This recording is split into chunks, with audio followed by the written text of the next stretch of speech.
ओम श्री शक्ति नमः। ओम श्री शक्ति नमः।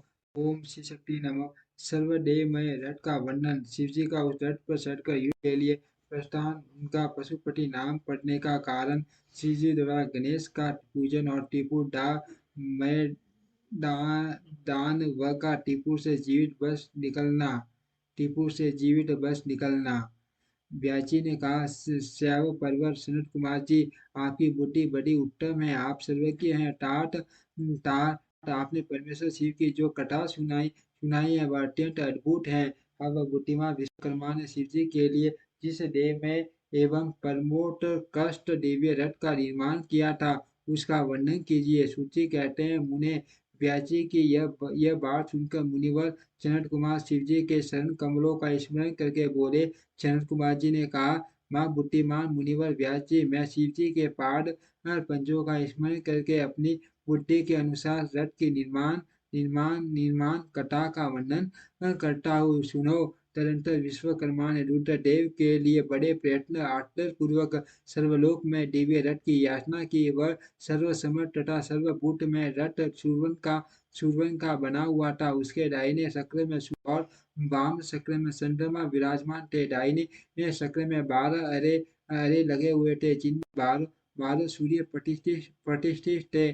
और बाया पहिया 16 अरो से युक्त था, जिनमें चंद्रमा की 16 कलाएं विराजमान थी। उत्तम व्रत का पालन करने वाले विप्रेंद्र, अश्विनी आदि सभी 27 नक्षत्र भी उस वाम शक्र की शोभा बढ़ा रहे थे।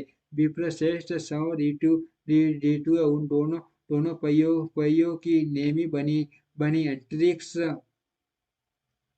रथ का अग्र भाग हुआ और मंडरा चलने रथ की बैठक का स्थान ग्रहण किया।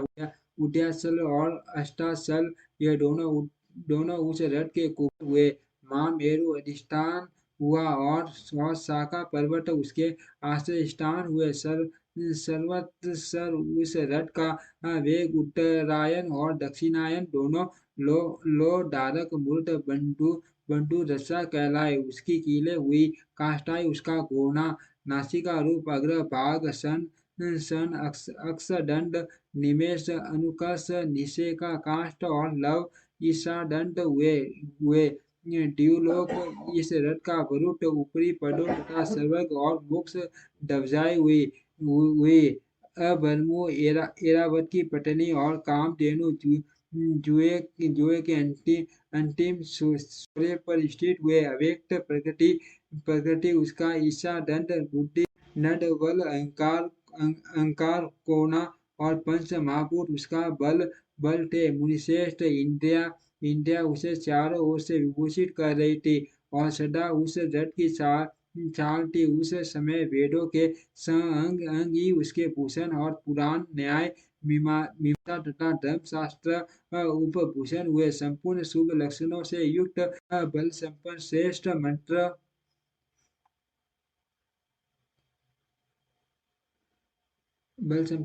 मंत्र घंटा के स्थापन हुए और वन तथा आश्रम उसके बाद बने। शस्त्रपनों से सुशोभित शेष नाग बंधन रज्जु हुए और दिशाएं तथा खूब दिशाएं उसके पाद बनी। पुष्कर आदि तीर्थों ने रटन जटित सरुण में पटाकाओं को स्थान ग्रहण किया और चारों समुद्र उस रथ के आसादन वस्त्र बने। गंगा आदि सभी श्रेष्ठ सरिताओं ने सुंदरी स्त्रियों का रूप धारण किया और समस्त आभूषणों से विभूषित हो हाथ में श्रवण ले यत्र तत्र स्थित होकर वे रथ की शोभा बढ़ाने लगी। आवा आदि सातों वायुओं ने सरुण में उत्तम सोपान का काम संभाला। लोकालोक पर्वत उसके चारों ओर का वह उप सोपान और मानस आदि सरोवर उसके सुंदर बार भी विषम स्थान हुए। सारे वत्सासल उसके चारों ओर के पास बने और नीचे के लोकों के निवासी उस रथ का तल भाग हुए। दिवाली दे भगवान ब्रह्मा लगाम पकड़ने वाले थे, सारथी हुए और ब्रह्म दैवत ओमकार उन ब्रह्म ब्रह्मदेव का शाबुक हुआ। अकार ने विशाल शस्त्र का रूप धारण किया। मंत्रासुर पार्श्व बाघ का दंड हुआ। शैलराज हिमालय धनुष और स्वयं नागराज शेष उसकी प्रत्यंचा बने। श्रुति रूपिणी सरस्वती देवी उस धनुष की घंटा हुई और माँ तेजस्वी विष्णु विष्णु बाण बाण तथा अग्नि उस बाण के नोक बने।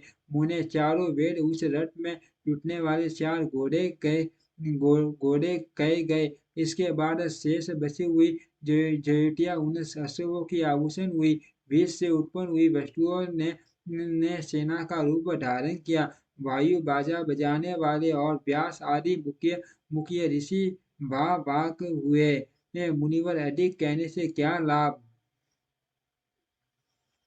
मैं संक्षेप में ही बतलाता हूँ कि ब्रह्मांड में जो कुछ वस्तु थी वह सब उस रथ में विद्यमान थी। इस प्रकार बुद्धिमान विश्वकर्मा ने ब्रह्मा और विष्णु की आज्ञा से उस शुभ रथ का तथा रथ सामग्री का निर्माण किया था। सनत कुमार जी कहते हैं, मद से इस प्रकार मान दिव्य रथ में जो अनेक विधि आश्चर्य से युक्त था। वेद रूपी अश्वों को जोतकर ब्रह्मा ने उसे शिव को समर्पित कर दिया। शंभु को निवेदित करने के पचास जो विष्णु आदि देवों के सम्मानीय एवं त्रिशूल धारण करने वाले हैं, उन देवेश्वर की प्रार्थना प्रार्थना करके ब्रह्मा जी उन्हें उस रथ पर चढ़ाने लगे। तब महान ऐश्वर्यशाली सर्वदेवमय संपूर्ण रथ सामग्री से युक्त उस दिव्य रथ पर आरूढ़ हुए। उस समय ऋषि देवता गंधर्व नाग लोकपाल और ब्रह्मा विष्णु भी उनकी स्तुति कर रहे थे।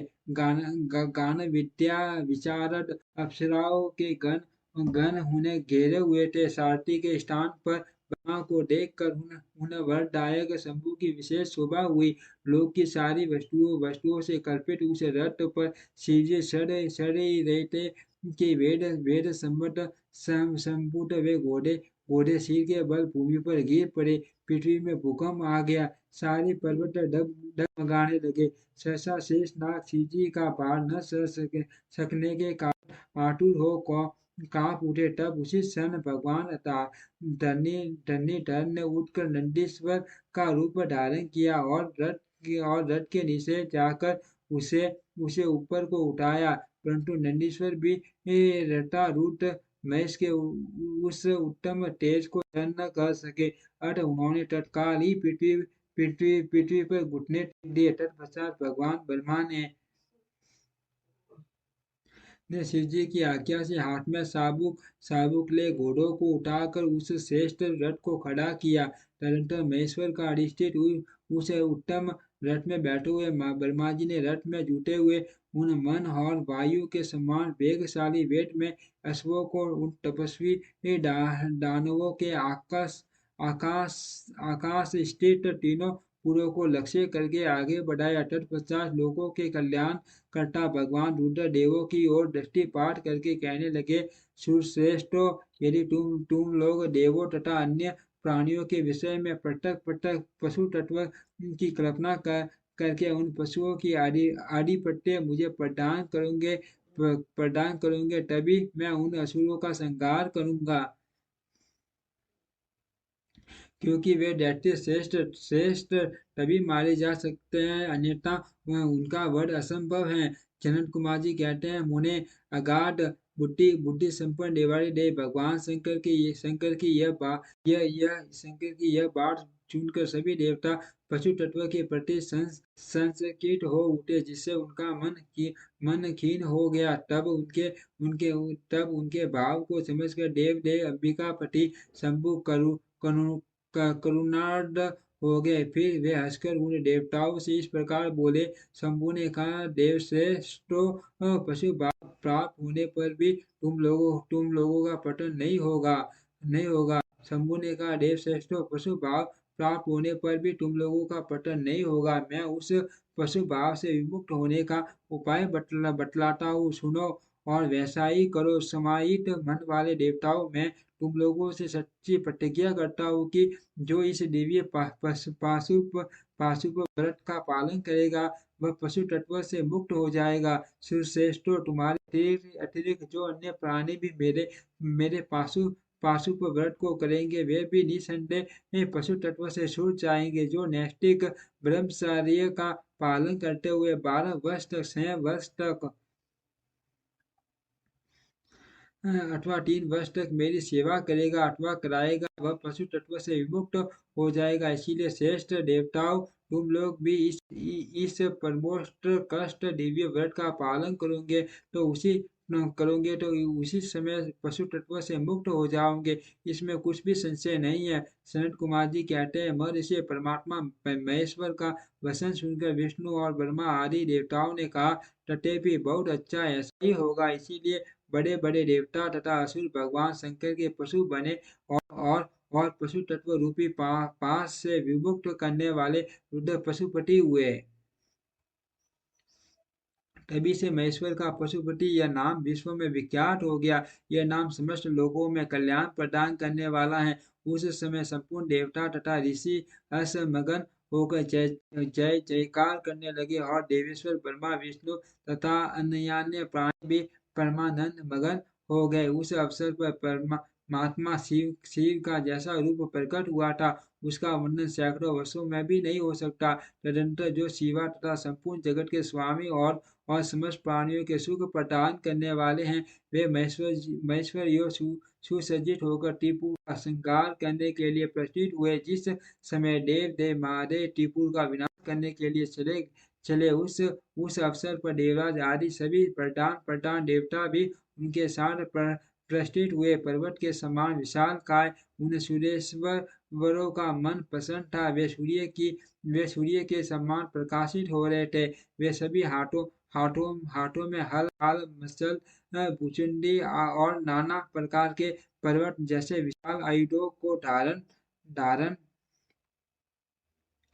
करके हाथी, घोड़े, सिंह, रथ और बैलों पर सवार हो चल रहे थे। उस समय जिनके शरीर पर परम प्रकाशमान थे और मान उत्साह से संपन्न थे तथा जो नाना प्रकार के अस्त्र शस्त्रों से सुसज्जित थे, वे इंद्र, ब्रह्मा और विष्णु आदि देव शंभु की जय जयकार बोलते हुए महेश्वर के आगे आगे चले। सभी दंडी एवं जटाधारी मुनि हर्ष मनाने लगे और आकाश सारी शील तथा चारण पुष्पों की वृष्टि करने लगे। विप्रेंद्र त्रिपुर की यात्रा करते समय जितने गणेश्वर शिवजी के साथ थे गणेश्वर शिवजी के साथ थे उनकी गणना करके कौन पा सकता है। तथापि मैं कुछ वर्णन करता हूँ। योगी ने समस्त गण राजों में श्रेष्ठ वर्गीय गणेश्वरों में तथा देवगणों में गिर कर विमान पर आरूढ़ हो महेंद्र की भांति टिपुर का विनाश करने के लिए चले। उनके साथ साथ केश विगत वास माँ केश माँ जवर सोमवल्ली श्रवण सोमवसनक सोमदर्ग सूर्यवशी सूर्यपेक्षनक सूर्याक्ष सूरीनामा सुंदर परस्कंद कुंडल संड कंपन अतिकंपन इंद्रजय यंता हिमकर शताक्ष पंचाक्षर षष्ठांश मौड सटीजऊ शतास्य रंग पूरपूटन द्विशीक अहंकार कारक अजवस्त्र अष्टवस्त्र हयवस्त्र अर्धवस्त्र वस्त्र आदि बहुत से अष्टवक्त्र अजवक्त्र अष्टवक्त्र हयवक्त्र अर्धवक्त्र आदि बहुत से अपरिमेय बलशाली वीर गणाध्यक्ष लक्षण की परवाह न करते हुए महेश्वर को घेर कर चल रहे थे। व्याजी ने तदंतर महादेव संपूर्ण सामग्रियों सहित उस रथ पर स्थित हो उन उन उन उन उन शूद्रों के तीनों तीनों पुरों को पुण्यता दग्ध करने के लिए उठे, तो उन्होंने रथ के शीर्ष स्थान पर स्थित हो उस मान अद्भुत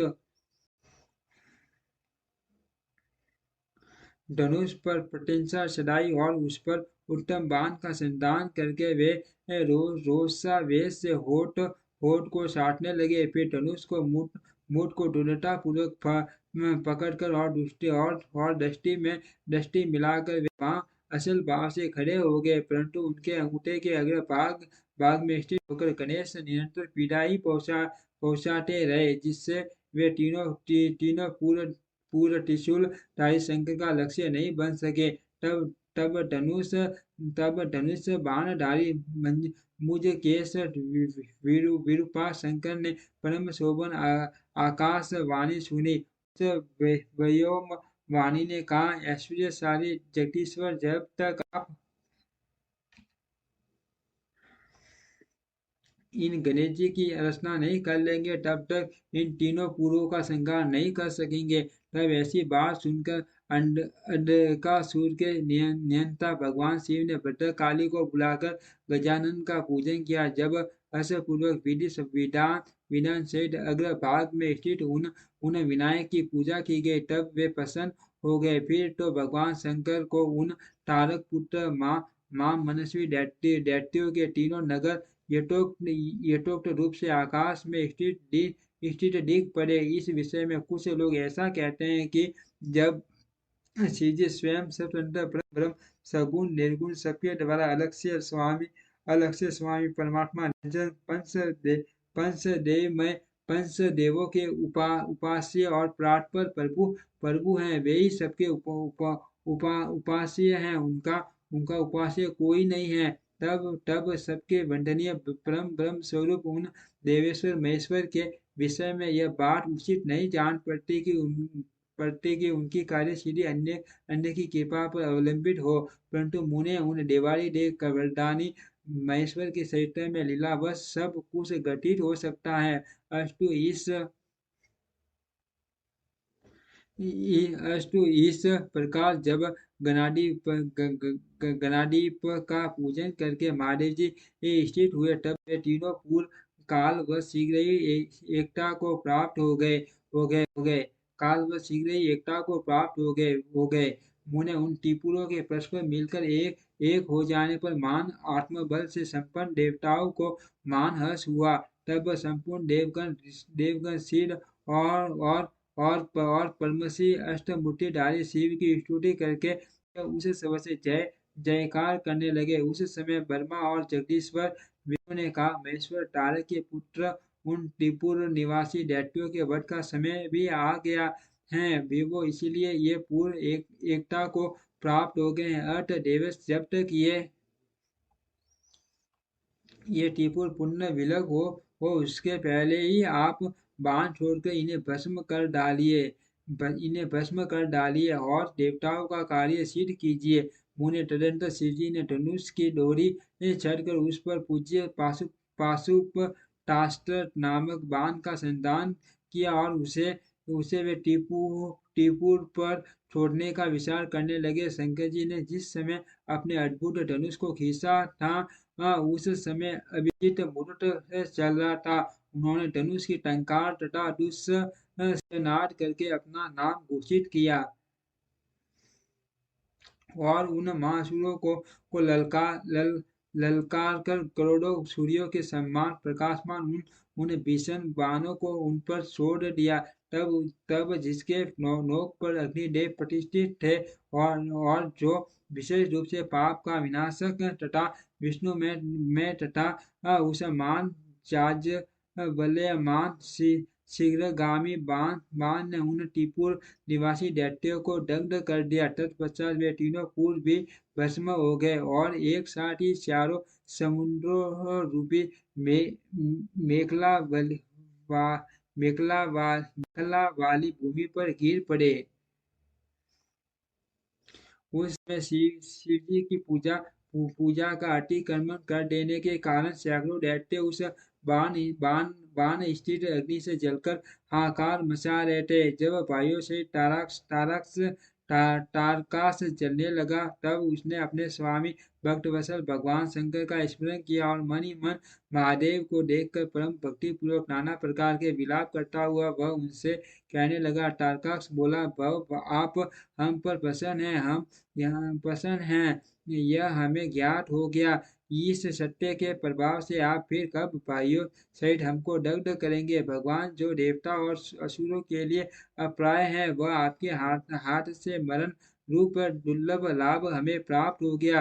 अब जिस जिस योनि में हम जन्म धारण करें, वह वहाँ हमारी बुद्धि आपकी ही भक्ति से भावित रहे। मुने, यो वे दैत्य विलाप कर ही रहे थे कि शिव जी की आज्ञा से उस अग्नि ने उन्हें अद्भुत रीति से जलाकर राख की ढेरी बना दी। व्यास जी, और भी जो बालक और वृद्ध दानव थे, वे शिव आज्ञा अनुसार उस अग्नि द्वारा शीघ्र ही जलकर भस्म हो गए। यहाँ तक कि उन त्रिपुरों में जितनी स्त्रियां और पुरुष थे, वे सब के सब उस अग्नि से उसी ही प्रकार दग्ध हो गए, जैसे कल्पांत में जगत भस्म हो जाता है। उस समय उस भीषण अग्नि से कोई भी स्थावर जगह बिना जले नहीं बसा, किंतु असुरों का विश्वकर्मा अविनाशी मय बस गया, क्योंकि वह देवों का अविरोधी शंभु के तेज से सुरक्षित और सद्भक्त था। विपत्ति के अवसर पर भी वह महेश्वर का शरणागत बना रहता था। जिन दैत्यों तथा अन्य प्राणियों का भाव अथवा कर्त के प्राप्त होने पर नाशकारक पतन नहीं होता, वे विनाश से बचे रहते हैं। इसीलिए छठ पुरुषों को अत्यंत संभावित उत्तम कर्म के लिए ही प्रयत्न करना चाहिए, क्योंकि निंदित कर्म करने से प्राणी का विनाश हो जाता है। अतः गैर कर्म का आचरण भूल कर भी न करे। उस समय भी जो दैत्य बांधवों सहित शिव जी की पूजा में तत्पर थे, वे सब के सब शिव पूजा के